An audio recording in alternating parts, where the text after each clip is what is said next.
Mumps और पैराटाइटिस। इसको पैराटाइटिस क्यों बुलाया जाता है? क्योंकि ये हमारी पैराटाइड ग्लैंड को इफ़ेक्ट करती है। पैराटाइड ग्लैंड क्या है? ये हमारी सलेवरी ग्लैंड्स होते हैं जहाँ से सलाइवा सीक्रेट होता है हमारे माउथ में। तो क्या होगा अगर हमारे माउथ के अंदर मम्प्स हो जाता है? तो मम्प्स की वजह से क्या होगा, हमारी जो पैराटाइड ग्लैंड है वो स्वेल करेगी, जिसकी वजह से हम कुछ भी चबाएंगे, चिविंग करेंगे तो हमारे ईयर में पेन होगा और उसके साथ साथ जहाँ पर मम्प हुआ है उस एरिया में भी बहुत ज़्यादा पेन होता है। और उसके साथ साथ अगर हम कोई चीज़ खाते हैं तो स्वेलिंग के टाइम पर भी हमारे गले में जो है दिक्कत होगी। ये होती है मम्प की कंडीशन और जिसको पैराटाइटिस के नाम से भी जाना जाता है।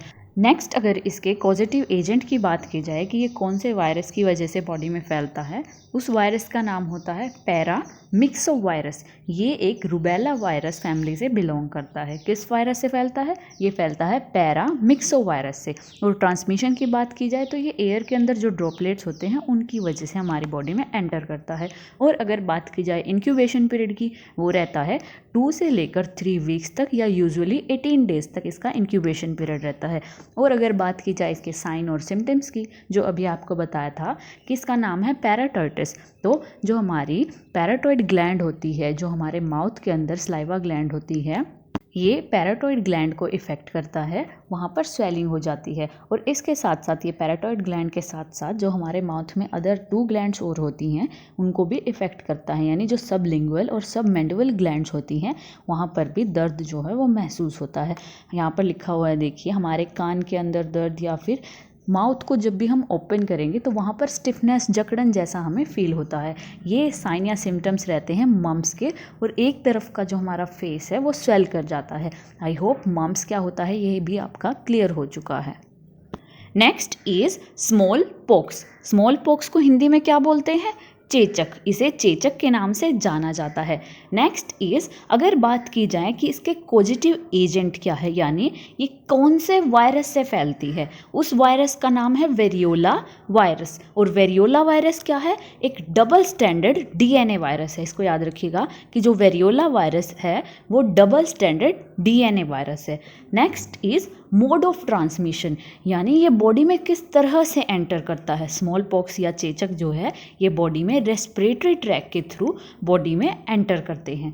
नेक्स्ट इज़, अगर बात की जाए इसके इंक्यूबेशन पीरियड की, यानी इसके जो लक्षण हैं वो कितने दिन तक दिखाई देते हैं। इसका इंक्यूबेशन पीरियड रहता है 1 से लेकर 18 डेज तक, लेकिन नॉर्मली ये 7 to 10 डेज तक रहता है। और इसकी वजह से हमारी बॉडी की स्किन जो है वो इफ़ेक्टेड होती है। और अगर बात की जाए इसके सिम्टम्स की, सिम्टम क्या रहते हैं इसके अंदर? फीवर और रैशेस, ये इसके सिम्टम्स रहते हैं। सो नेक्स्ट इज़, अगर बात की जाए वर्ल्ड में स्मॉल पॉक्स को इरेडिकेट कब किया गया था, तो 1979 से 1980 के बीच में वर्ल्ड में स्मॉल पॉक्स को इरेडिकेट किया गया था। Next is Zika virus. Zika virus क्या है? ये एक सिंगल स्टैंडर्ड आरएनए वायरस होता है जो फ्लोविडा फैमिली से बिलोंग करते हैं। और अगर बात की जाए कि ये किस तरह से फैलते हैं, ये एडीज स्पीसीज़ यानी एडीज प्रजाति का एक मच्छर होता है, उसके अंदर भी इनकी 2 स्पीसीज़ होती हैं। एक को बोला जाता है एजिप्टी और दूसरी को बोला जाता है एल्बोपेक्टस। इन 2 प्रजातियों के काटने की वजह से ह्यूमन बॉडी में जीका वायरस जो है वो फैलता है। और इन्हीं मच्छरों के काटने से डेंगू और चिकनगुनिया जैसे अलग डिसीज़ जो हैं वो बॉडी में फैलते हैं। Next is transmission. किस तरह से जीका वायरस का ट्रांसमिशन होता है? सो ट्रांसमिशन क्या होता है, वो किस तरह से ह्यूमन बॉडी में एंटर करता है। जब एडीज स्पेसीज किसी इन्फेक्टेड पर्सन को काट लेते हैं, देन वही मच्छर किसी अदर पर्सन को काटते हैं, तो ये दूसरे पर्सन की बॉडी में ट्रांसमिट हो जाते हैं। और अगर इसके इंक्यूबेशन पीरियड की बात की जाए, वो रहेगा 3 to 14 डेज। इसको आप याद रखिएगा। इंक्यूबेशन पीरियड जो है डायरेक्ट एग्जाम में पूछ लिया जाता है। तो जीका वायरस का इंक्यूबेशन पीरियड क्या है? 3 to 14 डेज। नेक्स्ट इज़, अगर इसके सिम्टम्स की बात की जाए कि जीका वायरस के अंदर किस तरह के सिम्टम्स जो हैं वो दिखाई देते हैं। माइल्ड या फिर सेवरल फीवर इसके अंदर दिखाई देता है, या फिर जॉइंट पेन, मसल पेन, या फिर हेडेक जैसे कंडीशन या सिम्टम्स इसके अंदर जो हैं वो दिखाई देते हैं। ये सभी कंडीशन होती हैं जीका वायरस के अंदर। Next is chicken pox. Chicken pox को हिंदी में बोलते हैं छोटी माता। ये कौन से कॉजेटिव एजेंट की वजह से फैलती है? ये फैलती है वेरिसेला वायरस, और जिसका कंप्लीट नेम है वेरिसेला जोस्टर डीएनए वायरस। अगर चिकन पॉक्स के ट्रांसमिशन की बात की जाए वो रहेगा person to person by droplets. So next is incubation period क्या रहता है? 14 टू 16 डेज। नेक्स्ट इज अगर बात की जाए चिकन पॉक्स के सिम्टम्स या फिर इसके साइन या सिम्टम्स क्या रहते हैं? Vesicular rashes. ये मेन पॉइंट है, इसको याद रखिएगा कि इसके सिम्टम्स क्या रहते हैं? Vesicular races. नेक्स्ट अगर बात की जाए कि चिकन पॉक्स के लक्षण क्या होते हैं, तो शरीर पर छोटे छोटे क्या होते हैं? ब्लस्टर्स हो जाते हैं, छाले हो जाते हैं, जिन पर थोड़ी थोड़ी खुजली होती है और कुछ हद तक बॉडी में फीवर भी होता है। और अगर बात की जाए इससे बॉडी का कौन सा पार्ट इफ़ेक्ट होता है, इससे हमारी बॉडी की कंप्लीट स्किन जो है वो इफ़ेक्ट करती है। और जो ये चिकन पॉक्स है ये डायरेक्ट कॉन्टैक्ट से फैलता है, और इसका वायरल डिसीज़ जो है वो है वेरिसेला वायरस। इसको आप याद रखिएगा। Next is measles. मेजल्स या इसको दूसरा नाम से क्या बुलाया जाता है? रूबीओला। इट्स नॉट रूबेला, इसको रूबेला नहीं बोलते, ये होता है रूबीओला। कई बार एग्जाम में स्टूडेंट्स जो हैं वो कंफ्यूज हो जाते हैं। रूबीओला होता है मेजल का दूसरा नाम, ना कि रूबेला। रूबेला किसी और चीज़ का नाम है, वो हम आगे कवर करेंगे। तो हिंदी में मेजल्स को बोला जाता है खसरा। खसरे की जो डिसीज़ होती है वो क्या है? मीजल्स या रूबीओला। अगर बात की जाए इसके कॉजेटिव एजेंट की, वो होता है मिक्सो वायरस। नेक्स्ट अगर मीजल्स के ट्रांसमिशन की बात करें, वो रहते हैं ड्रॉपलेट्स, यानी एयर के अंदर इनका ट्रांसमिशन हो जाता है, देन ड्रॉपलेट्स की वजह से ये बॉडी में एंटर कर जाते हैं। Next is incubation period. अब मीजल्स का इंक्यूबेशन पीरियड क्या रहता है? 10 to 14 डेज जो है इसका इंक्यूबेशन पीरियड रहता है। नेक्स्ट इज अगर बात की जाए कि खसरा या फिर मीजल्स के अंदर किस तरह के साइन या सिम्टम देखने को मिलते हैं। बेसिकली अगर मीजल्स के अंदर सिम्टम या साइन की बात करें कि बॉडी में किस तरह के सिम्टम्स जो हैं वो देखने को मिलते हैं, तो कोप्लिक स्पॉट्स जो हैं मेनली इसमें दिखाई देते हैं, जो हमारे कान के पीछे से स्टार्ट होकर पूरी बॉडी पर चले जाते हैं। इसमें क्या है? रेड कलर के डॉट डॉट दाने हो जाते हैं। इसके साथ साथ फीवर भी देखने को मिलता है, या फिर नेज़ल डिस्चार्ज, या फिर रेडनेस ऑफ आइज़ या लैक्रिमेशंस। कुछ इस तरह की चीज़ें जो हैं वो बॉडी के अंदर सिम्टम्स के रूप में देखने को मिलती हैं। और इसके अंदर आपको क्या याद रखना है? इसका इंक्यूबेशन जो रहता है 10 to 14 डेज़ का।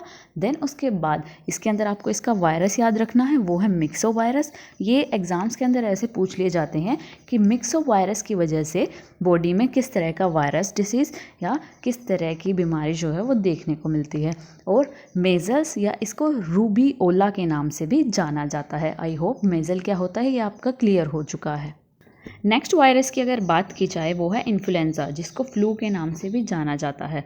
और इसके पॉजिटिव एजेंट क्या रहते हैं? टाइप ए, टाइप बी और टाइप सी वायरस, और जो बिलोंग करते हैं ऑर्थोमिक्सो वायरस फैमिली से। ये आई होप इसके जो पॉजिटिव एजेंट है वो 3 तरह के वायरस होते हैं। और अगर बात की जाए जो इन्फ्लुएंजा होता है, जो फ्लू होता है, वो एंटर करता है रेस्पिरेटरी ट्रैक से, और उसी एरिया में वो क्या करता है? अपने सिम्टम्स जो हैं वो दिखाता है, और वही एरिया की वजह से हमें क्या होता है? कोल्ड होता है, हमारे जो रेस्पिरेटरी ऑर्गन्स होते हैं वो उनको इफ़ेक्ट करता है। इसके साथ साथ क्या होता है? इन्फ्लुएंजा के और भी कई लक्षण होते हैं। हल्का फीवर भी हो जाता है, या फिर हमारी आइज़ और नोज़ से जो है लिक्विड फ्लो करना स्टार्ट कर देता है, और इसके साथ साथ ज़्यादा से ज़्यादा छींकें जो हैं वो आती हैं। यही सारे लक्षण होते हैं फ्लू के या फिर इन्फ्लुएंजा के। और इसकी वैक्सीन की अगर बात की जाए, इसकी वैक्सीन जो है इन्फ्लुएंजा वैक्सीन जो हमेशा दी जाती है नेज़ल स्प्रे या नेज़ल रूट के थ्रू, हमारी नाक के थ्रू ही जो इसकी वैक्सीन है वो दी जाती है। नेक्स्ट अगर बात की जाए इसके इंक्यूबेशन पीरियड की, इंक्यूबेशन पीरियड कितना रहता है? 18 to 72 आवर्स, 18 से 72 घंटों के अंदर इसका इंक्यूबेशन पीरियड होता है। और ट्रांसमिशन की अगर बात की जाए, ट्रांसमिशन होता है ड्रॉपलेट्स की वजह से। इसके सिम्टम्स आपको बता दिए गए हैं, और वैक्सीन भी नेज़ल रूट के थ्रू वैक्सीन जो है प्रोवाइड की जाती है। और इसका पॉजिटिव एजेंट क्या है? वो है type A, B, C virus, और जो बिलोंग करता है ऑर्थोमिक्सो वायरस फैमिली से। आई होप इन्फ्लुएंजा और उसकी सभी चीज़ें आपको क्लियर हो चुकी हैं। नेक्स्ट इज़ जर्मन मीज़ल्स और रूबेला। लेकिन अभी हमने क्या कवर किया था, हमने नॉर्मल मीज़ल्स और रूबीओला कवर किया था, ये उससे डिफरेंट है। अगर बात की जाए इसके कॉजेटिव एजेंट की, वो है आरएनए वायरस जो टोगा फैमिली से बिलोंग करता है। लेकिन जो नॉर्मल मीज़ल होता है वो मिक्सो वायरस की वजह से फैलता है। सो ये डिफरेंस आप इन दोनों के अंदर याद रखिएगा। सो नेक्स्ट इज़ इंक्यूबेशन पीरियड क्या रहता है इसका। इंक्यूबेशन पीरियड रहता है 2 से लेकर 3 वीक्स तक, या एवरेज इसके 18 डेज रहते हैं। अगर बात की जाए ट्रांसमिशन की, ये फैलता है ड्रॉपलेट से। और अगर इसके साइन या फिर सिम्टम्स की बात की जाए, इसके अंदर साइन क्या रहते हैं, सोर थ्रोट, यानी जो हमारा गला होता है उसमें स्वेलिंग हो जाती है या फिर वो ख़राब हो जाता है, या फिर हमारे फेस के ऊपर रेडिश या पिंकिश कलर के डॉट या दाने जो हैं वो देखने को मिलते हैं, रैशेज या फिर लो ग्रेड फीवर जो है बॉडी में हो जाता है। ये कुछ एक साइन होते हैं जर्मन मीज़ल्स की। और इसको जो वायरस होता है उसको टोगा वायरस के नाम से भी जाना जाता है, और ये आरएनए वायरस होता है। आई होप मीज़ल्स और जो जर्मन मीज़ल्स हैं उनमें डिफरेंस आपको समझ आ चुका होगा। और इसका नाम जर्मन मीज़ल्स ही क्यों रखा, क्योंकि ये वायरस सबसे पहले जर्मनी के अंदर देखा गया था और तभी से इसका नाम जर्मन मीज़ल्स रखा गया। बेसिकली अगर अगले वायरस की बात करें, वो है पोलियोमाइलिटिस। जो पोलियोमाइलिटिस होता है इसका पॉजिटिव एजेंट है पोलियो वायरस। ये पोलियो वायरस की वजह से होता है। और हर साल वर्ल्ड में पोलियो डे सेलिब्रेट किया जाता है 24 अक्टूबर को इन एवरी ईयर। हर साल में 24 अक्टूबर को मनाया जाता है वर्ल्ड पोलियो डे। सो इसके पॉजिटिव एजेंट के बारे में आपको बता दिया गया है। थोड़ा सा और इसके बारे में जानते हैं कि जो पोलियो वायरस होता है वो बिलोंग करता है आरएनए वायरस से, और इसके साथ साथ ये जो पोलियो वायरस होता है ये बिलोंग करता है पिकरोना वायरस ग्रुप से। ये इससे भी बिलोंग करता है, ये चीज़ आप याद रखिएगा। और इसके साथ साथ इसका इंक्यूबेशन पीरियड रहता है 7 to 14 डेज। और ट्रांसमिशन कैसे होता है, ओरल रूट या फिर ड्रॉपलेट की वजह से इसका ट्रांसमिशन होता है। और इसकी वैक्सीन क्या है, OPV वैक्सीन होती है, और एक इनएक्टिवेटेड पोलियो वैक्सीन होती है। ये इनएक्टिवेटेड पोलियो वैक्सीन क्या है, ये इंजेक्शन के थ्रू दी जाती है। और जो OPV वैक्सीन है वो दी जाती है ओरल रूट के थ्रू, या फिर मुंह से जो दी जाती है उसको बोला जाता है OPV वैक्सीन। और कई बार क्या होता है, जो पोलियो वायरस है उसमें क्या रहेगा, हमारी बॉडी में सिम्टम्स नहीं दिखाई देते, लेकिन कई बार क्या है, कुछ ऐसे लोग होते हैं जिनकी बॉडी में पैरालिसिस हो जाता है पोलियो की वजह से। उनकी बॉडी में सिम्टम्स जो हैं वो आसानी से देखने को मिलते हैं। Next viral disease is rabies.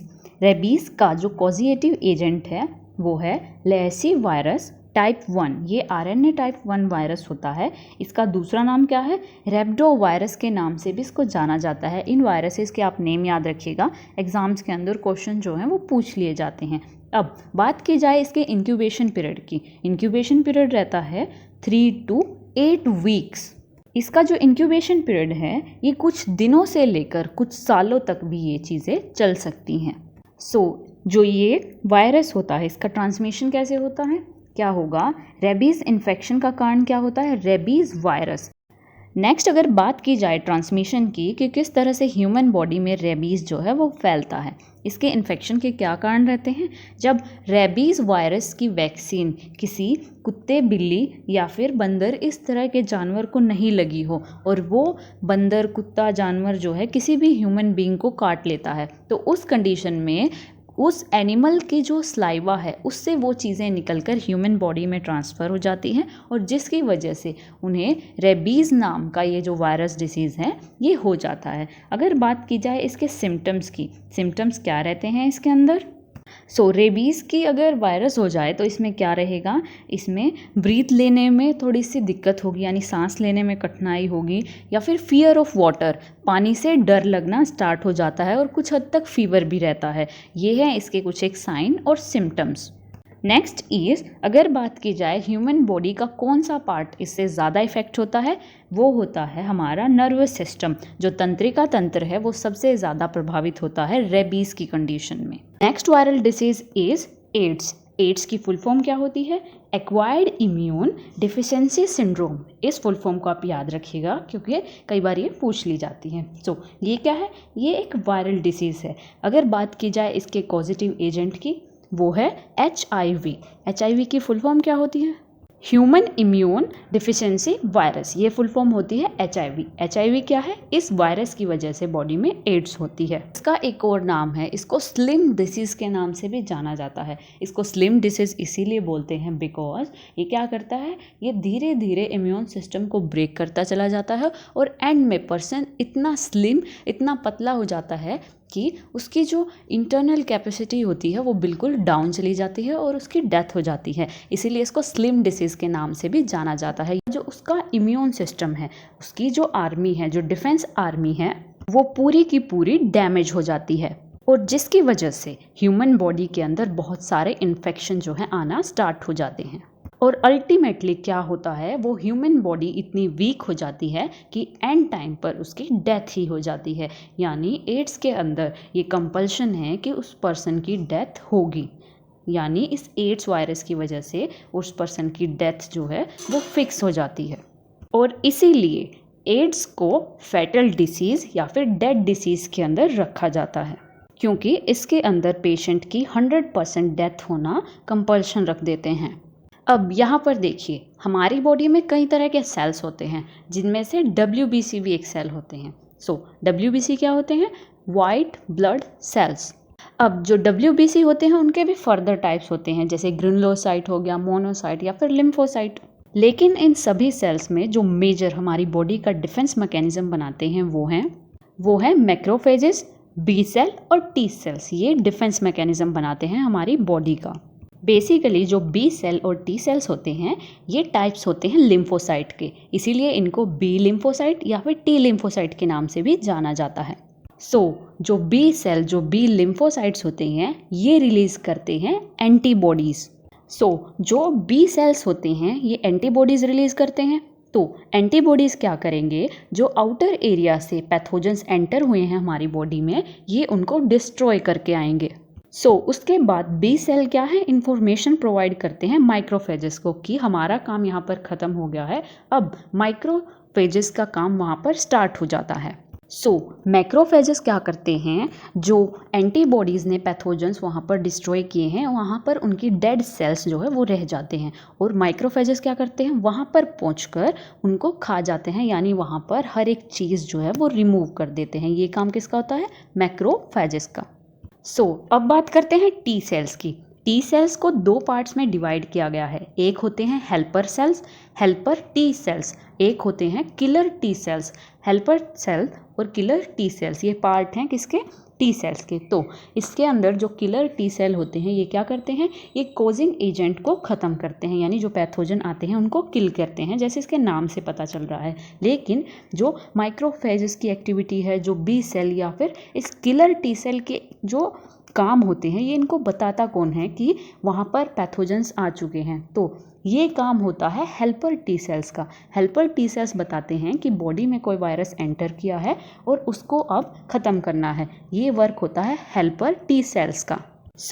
जो HIV वायरस होता है वो क्या करता है हमारी बॉडी के अंदर, वो सबसे पहले जब बॉडी में एंटर करता है तो वो हेल्पर सेल्स को ही डिस्ट्रॉय कर देता है। और वो हेल्पर सेल्स को डिस्ट्रॉय क्यों करता है? क्योंकि अगर हेल्पर सेल इन्फॉर्मेशन ही नहीं देगा तो बाकी का जो प्रोसेस है, जो किलर सेल है, जो एंटीबॉडीज़ है, जो माइक्रोफेजेस एक्टिविटी है, वो होंगी ही नहीं। इसीलिए जो HIV है वो डायरेक्ट एंटर करते ही हेल्पर टी सेल्स को डिस्ट्रॉय कर देता है। वो सबसे पहले हेल्पर सेल्स को ही क्यों डिस्ट्रॉय करता है? बिकॉज जो HIV होता है, HIV को पता होता है कि जो हेल्पर सेल है उसके पास कुछ एक रिसेप्टर प्रोटीन होता है। रिसेप्टर प्रोटीन क्या है? CD4, इसका नाम है CD4। ये क्या होते हैं? रिसेप्टर प्रोटीन होता है। जो हेल्पर सेल हैं उनके डिस्ट्रॉय होने की वजह से जो HIV वायरस है वो बॉडी में मल्टीप्लाई होता रहता है और जो हेल्पर टी सेल हैं वो इन्फॉर्मेशन ही प्रोवाइड नहीं कर पाते बाकी के जो डिफेंस मैकेनिज्म सेल्स होते हैं उन तक। जो ये टी सेल होते हैं ये प्रेजेंट होते हैं WBC में, लेकिन इसके साथ साथ कहाँ प्रेजेंट होते हैं? लिम्फ नोड के अंदर भी। याद रखिएगा इस चीज़ को कि लिम्फ नोड के अंदर भी पाए जाते हैं टी सेल्स। इसीलिए जो टारगेट ऑर्गन होता है एड्स या HIV का वो रहता है लिम्फ नोड और WBC यानी white blood cells. I hope किस तरह के सेल्स जो हैं डिस्ट्रॉय होते हैं और किस तरह का मैकेनिज्म जो चलता है WBC के अंदर वो आपका क्लियर हो चुका है। नेक्स्ट अगर बात की जाए सिम्टम्स की, तो सिम्टम्स क्या रहते हैं इसके अंदर जो इम्यून सिस्टम है वो कंटिन्यूसली डैमेज होता चला जाता है, और जिसकी वजह से बॉडी में फीवर जो है वो बिल्कुल नहीं रुकता, फीवर जो है बार बार आता रहता है, और एट लास्ट उस पर्सन की डेथ हो जाती है। और ये फैलता कैसे है? ये डायरेक्ट कॉन्टैक्ट से फैलता है। आई होप जो एड्स जो HIV वायरस है वो भी आपका यहाँ पर क्लियर हो चुका है।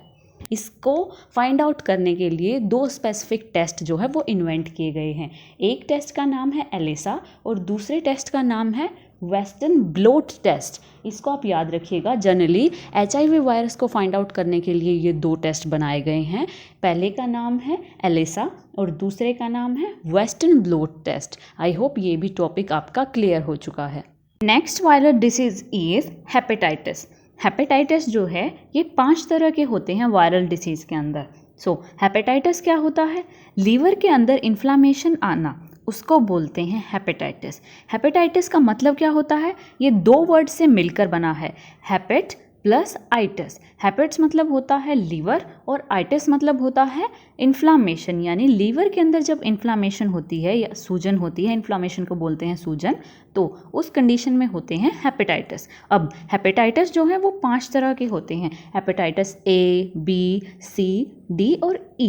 मेनली 5 तरह के होते हैं और इनसे अलग F और G भी होते हैं, जिन पर आज के टाइम में भी खोज चल रही हैं। आज हम समझेंगे कि हेपेटाइटिस A से लेकर E तक जो वायरस होते हैं उनके अंदर किस तरह से लीवर की जो प्रॉब्लम्स वो फेस करनी पड़ती हैं। आज हम उस चीज़ को कवर करेंगे। सबसे पहले बात करते हैं हेपेटाइटिस A के बारे में। हेपेटाइटिस A में क्या होगा? लीवर के अंदर इन्फ्लामेशन होगी। ये एक तरह का RNA वायरस होता है और जो स्प्रेड होगा फीकल ओरल रूट से। फीकल ओरल रूट क्या होता है ये अभी आगे बताया जाएगा आपको। तो बस ये समझिए कि जो हेपेटाइटिस A है वो स्प्रेड होता है या फैलता है किससे? फीकल ओरल रूट से। नेक्स्ट अगर बात की जाए, ये एक तरह का एक्यूट डिसीज़ होता है। एक्यूट मीन्स एकदम से ये आएगा और इसका ट्रीटमेंट भी कुछ एक टाइम के अंदर होता है। लेकिन क्रोनिक डिसीज़ क्या होते हैं? जो धीरे धीरे हमारी बॉडी में एंटर करते हैं और जो जाने में भी बहुत ज़्यादा टाइम ले लेते हैं। इसीलिए जो हेपेटाइटिस A है वो क्या है? एक तरह का RNA वायरस है और जो एक एक्यूट डिसीज़ है। अब देखिए यहाँ पर जो फीकल ओरल रूट क्या होता है, यानी ये हेपेटाइटिस A फैलता है टॉयलेट से। जो इन्फेक्टेड पर्सन होता है उसके टॉयलेट में हेपेटाइटिस A पाया जाता है। तो क्या होगा?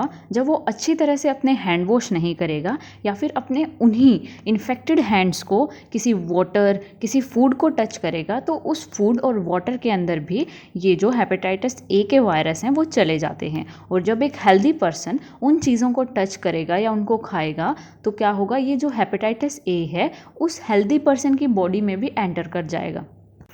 जो हेपेटाइटिस A होता है उसका स्प्रेड या वो फैलती कैसे है? फीकल ओरल रूट से। और अगर किसी हेल्दी पर्सन के अंदर इसके वायरस जाएंगे तो वो 2 से लेकर 6 वीक्स के अंदर ही क्या है, उस हेल्दी पर्सन के अंदर भी हेपेटाइटिस A की जो बीमारी है वो स्टार्ट हो जाती है। और मोस्टली ये जो चीज़ें हैं ये कहाँ से फैलती हैं? ये ज़्यादा जहाँ पर ज़्यादा पीपल्स होते हैं, जैसे कि पुअर एरियाज़ हो गए, हॉस्टल्स हो गए, कुछ इस तरह की जगहों से ये चीज़ें फैलती हैं। नेक्स्ट अगर बात की जाए सिम्टम्स की, तो most of the time symptoms क्या देखने को मिले हैं? Loss of appetite. क्या होता है? जब हमारे लीवर में प्रॉब्लम आती है तो हमें भूख कम लगती है। तो इस तरह के सिम्टम्स जो हैं हेपेटाइटिस A के अंदर देखने के मिलते हैं। या फिर नोज़िया हो गया, वॉमिटिंग, या फिर एब्डोमिनल पेन, पेट में दर्द होना, फीवर, बॉडी पेन या हेडेक जैसी प्रॉब्लम्स जो है इसके अंदर देखने को मिलती हैं। नेक्स्ट इज़ अगर वैक्सीन की बात की जाए कि हेपेटाइटिस का टीका क्या होता है, तो हेपेटाइटिस A वैक्सीन का नाम होता है हेपेटाइटिस A वैक्सीन। इस नाम से इसको जाना जाता है। क्या करते हैं, ये कैसे बनाई जाती है जो हेपेटाइटिस A की वैक्सीन है? ये हेपेटाइटिस A वायरस से मरे हुए कुछ एक पार्ट्स ले लिए जाते हैं।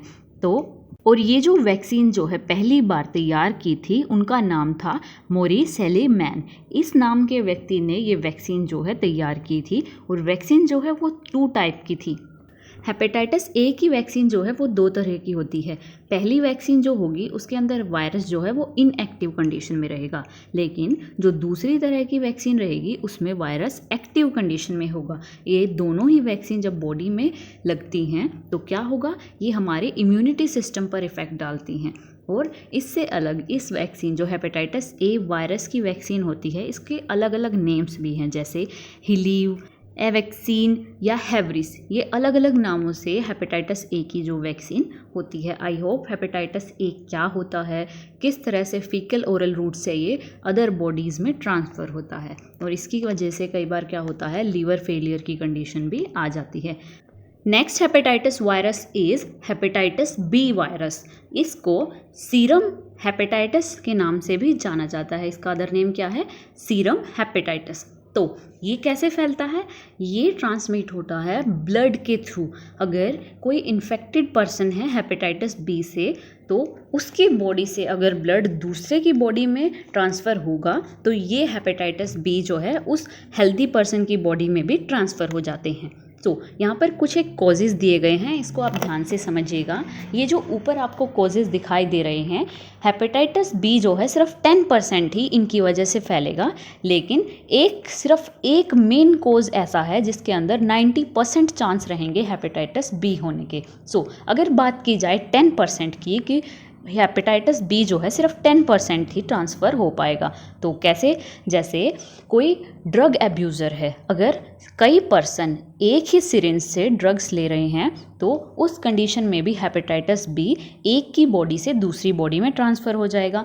नेक्स्ट अगर बात करें टैटू जो है बॉडी पे अगर कोई बनवाता है तो एक ही सिरिंज से, एक ही नीडल से अगर एक से ज़्यादा लोगों की बॉडी पर टैटू बनवाया जाएगा, तो अगर उनमें से कोई एक पर्सन भी हेपेटाइटिस बी से ग्रस्त है तो अदर पर्सन भी उससे इफ़ेक्ट हो जाएंगे। नेक्स्ट इज़ सेक्सुअल कॉन्टैक्ट की वजह से भी जो हेपेटाइटिस बी है उसके फैलने के 10% चांसेस रहते हैं। Next is blood transfusion without proper checkup. बिना चेकअप के अगर एक पर्सन से दूसरे की बॉडी में ब्लड ट्रांसफ़र किया जाता है, ब्लड चढ़ाया जाता है, तो क्या होगा, जो इन्फेक्टेड पर्सन है उसकी बॉडी से ब्लड दूसरे की बॉडी में अगर ट्रांसफ़र होगा तो 10% चांसेस रहते हैं हेपेटाइटिस बी होने के। ये थे कुछ एक हेपेटाइटिस बी होने के कारण जो सिर्फ 10% ही किसी पर्सन को इफ़ेक्ट करेंगे। लेकिन अगर बात की जाए कि हेपेटाइटिस बी 90% फैलेगा ही फैलेगा, तो वो कंडीशन क्या रहती है, जब भी कोई एक इन्फेक्टेड मदर किसी चाइल्ड को जन्म देती है तो 90% चांस रहते हैं उस चाइल्ड के अंदर हेपेटाइटिस बी होने के। ये जो कॉजेज़ थे हेपेटाइटिस बी के, आई होप ये आपके क्लियर हो चुके हैं। अगर कोई पर्सन जिसको हेपेटाइटिस बी होता है तो उसको किरोसिस की प्रॉब्लम होती है। किरोसिस क्या होता है, पेट का बड़ा होना, जिसके पेट के अंदर पानी या लिक्विड जमा होना स्टार्ट हो जाता है। ये भी हेपेटाइटिस बी की वजह से होता है, जिसके अंदर हमारा लीवर जो है फंक्शनिंग करना बंद कर देता है या बहुत स्लो हो जाता है, जिसकी वजह से क्या है, बॉडी की फंक्शनिंग प्रॉपर नहीं हो पाती। नेक्स्ट अगर बात की जाए कि हेपेटाइटिस बी में वैक्सीन कौन सी लगती है, तो वैक्सीन का नाम है हेपेटाइटिस बी वैक्सीन। और ये जो वैक्सीन है इसके अंदर क्या होता है, इस वैक्सीन पर प्रोटीन और हेपेटाइटिस बी सरफेस एंटीजन का जो एक लेयर चढ़ी हुई होती है। और हेपेटाइटिस बी अगर किसी को हो जाता है तो उसको 3 इंजेक्शन जो हैं इसके लेने पड़ते हैं, और हर एक इंजेक्शन के बीच का गैप रहेगा 6 मंथ। हर 6 महीने बाद उसको ये 3 इंजेक्शन जो हैं वो लगवाने पड़ेंगे, यानी सिर्फ ये 3 इंजेक्शन किसी भी पर्सन को लगवाने पड़ेंगे। अगर बात की जाए सिम्टम्स की या लक्षण की, तो सिम्टम्स सेम रहेंगे जो प्रीवियसली जो हेपेटाइटिस ए के अंदर थे। सिम्टम्स क्या है, भूख कम लगेगी या फिर उसका डाइजेशन प्रोसेस स्लो हो जाएगा, पेट में दर्द, बॉडी में दर्द, कुछ इस तरह के सिम्टम्स रहेंगे। और इसके साथ साथ जॉइंट पेन की प्रॉब्लम्स भी है वो स्टार्ट हो जाएगी। नेक्स्ट अगर बात की जाए इसके अंदर रिलीफ या ट्रीटमेंट कब तक रहता है, तो 90 से 95%, 90 to 95% जो हेपेटाइटिस बी से ग्रस्त होते हैं उनमें ये एक्यूट टाइप की रहती है। एक्यूट मीन्स वो ठीक हो जाते हैं 90 to 95। लेकिन कुछ जो बच चुके हैं, जो 5 to 10% जो हेपेटाइटिस बी से सफ़र कर रहे हैं, उसके अंदर ये क्रोनिक हो जाती है, यानी लॉन्ग टाइम तक वो इस चीज़ से सफ़र करते हैं। और अगर किसी पर्सन के अंदर हेपेटाइटिस बी लंबे टाइम तक रहती है तो उन 5 से 10% लोगों में से 15 से 20% जो व्यक्ति होते हैं उनके अंदर किरोसिस और कैंसर जैसी प्रॉब्लम जो है लीवर के अंदर देखने को मिलती है। ये था आपका हेपेटाइटिस बी। आई होप ये आपका क्लियर हो चुका है। Next hepatitis is hepatitis C virus. So इसके अंदर क्या होगा, इसके अंदर ड्रग्स यूजर्स जो ड्रग्स यूज़ करते हैं वो पर्सन अगर सेम सिरिंज का यूज़ करें और जिनमें से किसी एक को पहले से ही हेपेटाइटिस सी की प्रॉब्लम है तो वो ट्रांसफ़र हो जाती है। Same as it is tattoo या फिर एक्यूपंक्चर। एक्यूपंक्चर क्या है, आपने देखे होंगे, एक पिन जो सिरिंज होती है बॉडी के डिफरेंट पार्ट्स पर वो पिंच की जाती है, जिससे क्या है, जिसको बोलते हैं एक्यूपंक्चर। सो अगर बहुत सारे पर्सन्स की बॉडी पर सेम सिरिंज यूज़ की जाए और उनमें से अगर कोई हेपेटाइटिस सी से इन्फेक्टेड है तो ये भी ट्रांसफ़र होने के चांसेस रहते हैं। Next is infected needle injury. So ये भी चीज़ जो अभी आपको बताई थी सेम है। उसके बाद है ब्लड ट्रांसफ्यूज़न। अगर एक पर्सन से दूसरे पर्सन के ब्लड जो हैं उनके अंदर हेपेटाइटिस सी है तो वो भी एक हेल्दी पर्सन की बॉडी में ट्रैवल कर जाता है। Next is sexual contact. इसकी वजह से भी ये बॉडी में ट्रांसफ़र हो जाती है। उसके बाद अगर कोई इन्फेक्टेड मदर है, कोई प्रेग्नेंट लेडी है और उसकी बॉडी में हेपेटाइटिस सी है तो उसकी वजह से जो उसका न्यूबॉर्न बेबी होगा उसकी बॉडी में भी ऑटोमेटिकली हेपेटाइटिस सी जो है वो एंटर कर जाता है। ये होते हैं कॉजेज़ हेपेटाइटिस सी होने के। नेक्स्ट अगर बात की जाए हेपेटाइटिस सी के सिम्टम्स की, हेपेटाइटिस सी एक ऐसा वायरस है जिसके अंदर सिम्टम्स देखने को भी मिल सकते हैं और नहीं भी, और इसके सिम्टम्स सेम होते हैं जैसे प्रीवियसली हेपेटाइटिस के थे, लाइक नोज़िया, वॉमिटिंग या फिर पेट में दर्द या फिर फीवर, हेडेक, भूख ना लगना, कुछ इस तरह के, या फिर येलो स्किन हो गया, डार्किश कलर ऑफ यूरिन, इस तरह की चीज़ें जो हैं, सिम्टम जो हैं हेपेटाइटिस सी के अंदर देखने को मिलती हैं। So next is hepatitis C से रिलेटेड ये कुछ एक पॉइंट है। अगर 20% पीपल के अंदर हेपेटाइटिस सी हैं तो वो एक्यूट की कंडीशन में हो सकते हैं, लेकिन बाकी के जो 80% हैं उनके अंदर हेपेटाइटिस सी के चांसेस जो हैं वो रहते हैं क्रोनिक, यानी ये स्ट्रॉन्ग और लंबे टाइम तक रहेगा, जिसकी वजह से जो लीवर है वो कम्प्लीटली डैमेज हो जाता है। नेक्स्ट हेपेटाइटिस सी की जो खासियत थी वो थी कि इसके सिम्टम्स कई बार दिखाई भी देंगे और नहीं भी, लेकिन फिर भी हेपेटाइटिस सी बॉडी में रहेगा, इसीलिए चेकअप कराने चाहिए, बॉडी स्क्रीनिंग करानी चाहिए, जिससे टाइमली सिम्टम्स का पता चल सके और लीवर जो है कम्प्लीटली डैमेज ना हो। सो ये यहाँ पर ये कंप्लीट हो जाता है hepatitis C virus. Next virus is hepatitis D virus. Hepatitis D virus जो है एक डिफेक्टिव वायरस है। डिफेक्टिव वायरस मीन्स जिसके स्ट्रक्चर में प्रॉब्लम है, यानी डिफेक्टिव वायरस क्या होगा, जिसका खुद का कोई वजूद नहीं है, उसको बोलेंगे डिफेक्टिव वायरस। अब क्या रहता है, हेपेटाइटिस डी नॉर्मली किसी की बॉडी में हो ही नहीं सकता, ये खुद से किसी की बॉडी में ट्रांसमिट या एंटर नहीं कर सकता।